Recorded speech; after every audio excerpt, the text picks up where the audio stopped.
Hi friends, welcome to Mouni cine updates. KV ஃபேன்ஸ்க்கு இதை விட ஒரு பெரிய சர்ப்ரைஸ் வந்து இருக்குது. அப்படி ஒரு க்யூட்டான சர்ப்ரைஸ் நம்ம பிரியங்கா கொஞ்ச நாளைக்கு முன்னாடி வந்து ஒரு அப்டேட் கொடுத்துருந்தாங்க.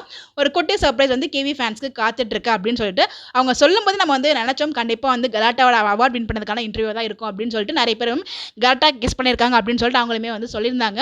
நம்ம பிரியங்கா சொன்னது குட்டி சர்ப்ரைஸ், பட் இது குட்டி சர்ப்ரைஸ் கிடையாதுங்க, மிக மிக பெரிய சர்ப்ரைஸ். அதில் இன்னொரு பெரிய பெரிய சர்ப்ரைஸ் பார்த்தீங்கன்னா இந்த சுவாமி ப்ரோவும் வந்திருந்தாரு இந்த இன்டர்வியூவில். அந்த இன்டர்வியூ ஸ்டார்டிங்லேருந்து எண்டு வரைக்கும் அவங்களும் அவ்வளோ ஜாலியாக இருந்தாங்க. நம்ம பார்க்கும்போது நம்ம முகத்துலேயும் அவ்வளோ ஒரு ஹாப்பினஸ் இருந்துச்சு.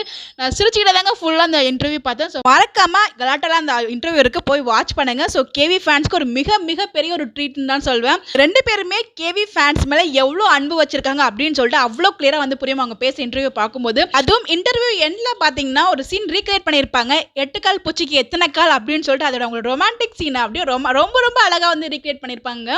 அவ்வளோ பியூட்டிஃபுல்லாக இருந்துச்சு அதை பார்க்கறதுக்கு. ஸோ வேற லெவல். கொஞ்ச நேரம் இன்டர்வியூ வந்து எக்ஸ்டெண்ட் பண்ணிருக்கலாமோ அப்படின்ற மாதிரி ஒரு ஃபீல் இருந்துச்சு. அவ்வளோ அழகாக இருந்துச்சுங்க. அதுவும் நம்ம சுவாமி பார்த்தீங்கன்னா பிரியங்காக மட்டும் தான் அந்த இன்டர்வியூ வந்திருக்காங்க. கேட்டோன்னே எந்த ஒரு இதுவுமே சொல்லாமல் உடனே நம்ம வெண்ணிலாக்காக ஓகே சொல்லியிருக்காங்க. அது மட்டும் இல்லாமல் நிறைய விஷயங்கள் வந்து ஷேர் பண்ணியிருந்தாங்க. நம்ம வெண்ணிலா பார்த்தீங்கன்னா செட்டை ரொம்பவே துருத்துருன்னு இருந்திருப்பாங்க போல. அந்த ஹேர் ட்ரெஸ்ஸரோட மூக்கில் வந்து தண்ணி ஊற்றுறது, அவங்கள வந்து அவ்வளோ ஒரு ஃபன்னாக இருப்பாங்களாம். அவங்களுக்கு பிடிச்ச ஒரு டேரக்டர் வந்து நீராவி பாண்டியன் சார், அங்கே செட்டில் இருக்கிற டெக்னீஷியன் அவ்வளோ ஒரு ஹாப்பியாக வந்து ஸ்பெண்ட் பண்ணுவாங்க அப்படின்னு மாதிரி சொல்லியிருக்காங்க. கண்டிப்பாக நம்ம ஸ்பெஷல் மென்ஷன் சூர்யாவுக்கு சொல்லி தான் ஆகணும், நம்ம சுவாமி ப்ரோக்கு. ஸோ அவங்களுக்காக இந்த ஒரு இன்டர்வியூ வந்ததும். அது மட்டும் இல்லாமல் நான் அட்லீஸ்ட் 2 சூர்யாவை வந்து ஆக்ட் பண்ணியிருக்கேன், பட் வெளியில் வந்து ஒரே ஒரு வெண்ணில தான் ஸ்டார்டிங் வந்து இப்போ வரைக்கும் அப்படிங்கிற மாதிரி அவங்களுக்கு ஒரு எக்ஸ்ட்ரா ஒரு இது சொல்லியிருந்தாங்களே. பட் அதில் வந்து ஒரு பெரிய விஷயம் அந்த மாதிரி சொல்கிறதுலாம் அதுவும் வந்து அவர் சொல்லியிருந்தார் அந்த இடத்துல. வெண்ணிலாவை பார்க்கும்போது அவருக்கு வந்து, அதாவது பிரியங்காவை பார்க்கும்போது அவருக்கு வந்து பார்த்தீங்கன்னா கேவி ஃபேன்ஸ் தான் ஞாபகம் வராங்க அப்படிங்கிற மாதிரி அவர் சொல்லுவார். அப்படிங்கிறப்ப அவரோட ஃபேனில் நானும் ஒருத்தி அப்படின்னு நினைக்கும் போது ரொம்ப பெருமையாகவும் இருக்குது, ஹாப்பியாகவும் இருக்குது. ஸோ வந்து அவங்க ரெண்டு பேருமே ஃபேன்ஸ்க்கு ரொம்ப ரொம்ப இம்பார்ட்டன்ட் கொடுக்குறாங்க. வெண்ணிலாக்கு பார்த்தீங்கன்னா 1 to 15 வந்து கார்த்திகை வெளி ஷூட் தான் இருக்குங்களே. அவங்க வந்து நிறைய மூவிஸ்லாம் பிஸியாக இருந்தாலும் அந்த 1 to 15 அந்த டே வந்து ஃப்ரீயாக இருக்கும்போது அவங்களுக்கு கார்த்திகை வெளி அது வந்து மெமரிஸ்லாம் வரும் அப்படிங்கிற மாதிரி வந்து அவங்க சொல்கிறாங்க. ரெண்டு பேருமே வந்து அந்த சீரியல் ரொம்பவே மிஸ் பண்ணுறாங்க. ரெண்டு பேருக்கும் நிறைய ஃபேன்ஸ் வந்து கிரியேட் பண்ண ஒரு சீரியல் இந்த ஒரு சீரியல் தான். வெண்ணிலாவோட ஒரு இது சீக்ரெட் வந்து ரிவீல் பண்ணியிருந்தாங்க. அவங்களுக்கு காக்ரோச் வந்து கில் பண்ணுறது ரொம்ப பிடிக்குமா. ஸோ மேக்ஸிமம் யாருக்கும் பெண்களுக்கு அவ்வளோ காக்ரோச் பிடிக்காது, பட் இவங்க வந்து அதை பிடிச்சி கில் பண்ணுறது ரொம்ப பிடிக்கும் அப்படிங்கிற மாதிரி அவங்க சொல்லியிருந்தாங்க. நம்ம சுவாமி மாதிரியும் அவங்க வந்து பேசி காமிப்பாங்க. ஐ மீன் ரொம்ப நல்லா இருந்துச்சு அது எல்லாமே.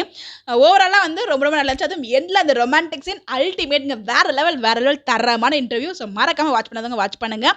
ஸோ எனக்கு எப்பயுமே கார்த்திகை ஒரு ஸ்பெஷலான ஒரு சீரியல் தான். ஸோ எப்பயுமே வந்து சூர்யா வெண்ணிலா ஒரு மேஜிக்கல் பேர். கண்டிப்பாக இவங்க ரெண்டு பேரும் சேர்ந்து ஒரு சீரியல் கம்பேக் கொடுத்தா நல்லா இருக்கும். பட் வெண்ணிலா கூட சீக்கிரமே ஒரு நியூ ப்ராஜெக்ட், தமிழ் ப்ராஜெக்ட்ல வரணும் அப்படின்னு சொல்லி தான் என்னோட ஆசையுமே. வெயிட் பண்ணி பார்ப்போம். அதுவும் நம்ம சுவாமி பார்த்தீங்கன்னா ஃபர்ஸ்ட் என்ட்ரி கொடுக்கும்போது அவங்களுக்கு கேர்ள்ஸ் ஃபேன்ஸ்லாம் இருந்தாங்க அப்படிங்கிற மாதிரி சொல்லும்போது இது முன்னாடியே சொல்லாமல் போயிட்டீங்களே அப்படிங்கிற மாதிரி சொல்லுவார். ரொம்பவே ஓவராலாக நல்லா இருந்துச்சுங்க அந்த இது பார்க்கறதுக்கு. ரொம்ப யதார்த்தமாகவும் பேசினாங்க. ஓவராலாக ஃபுல் இன்டர்வியூ உண்மையிலே வந்து நோ வேர்ட்ஸ் டு எக்ஸ்பிளைன். அவ்வளோ அழகாக இருந்துச்சு. ஸோ மறக்காம போய் வாட்ச் பண்ணுங்க. ஸோ வாட்ச் பண்ணிட்டு எப்படி இருந்துச்சு உங்களுடைய கமெண்ட்டை மறக்காம கமெண்ட்ல ஷேர் பண்ணுங்க. நான் அவ்வளோ வந்து என்ஜாய் பண்ணி தான் பார்த்தேன். நீங்களும் என்ஜாய் பண்ணுவீங்க.